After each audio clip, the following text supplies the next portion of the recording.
বিশ্বকাপ বাছাই পর্বে কলম্বিয়া ও আর্জেন্টিনার বিপক্ষের ম্যাচের জন্য শক্তিশালী দল ঘোষণা করেছে ব্রাজিল। দীর্ঘ ১৬ মাস পর জাতীয় দলে ফিরেছেন নেইমার জুনিয়র। দর্শক, ব্রাজিলের দল আপনাদের কেমন লেগেছে তা আমাদের কমেন্ট করে অবশ্যই জানাবেন।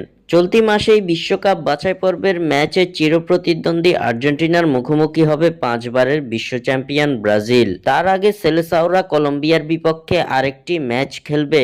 ম্যাচ দুটির স্কোয়াডে যে সুপারস্টার নেইমার জুনিয়র ফিরছেন সেটি প্রাথমিক স্কোয়াডেই আভাস পাওয়া গিয়েছিল। তাকে রেখেই আসন্ন দুই ম্যাচের জন্য ব্রাজিলের ২৩ সদস্যের দল ঘোষণা করেছেন কোচ দরিবাল জুনিয়র।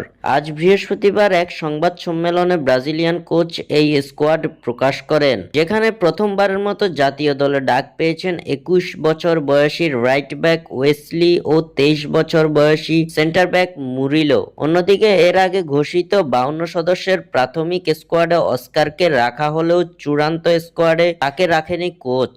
এক নজরে ব্রাজিলের ঘোষিত ২৩ সদস্যের squad: goalkeeper Alisson Becker, Bento Matheus, Ederson Moraes; defender Vanderson, Wesley, Leo Ortiz, Danilo, Gabriel Magalhaes, Marquinhos, Murillo, Guilherme Arana; midfielder Andre, Bruno Guimaraes, Gerson ও Joelinton; forward Neymar, Estevao, Joao Pedro, Raphinha, Rodrigo, Vinicius Junior, Savinho ও Matheus Cunha.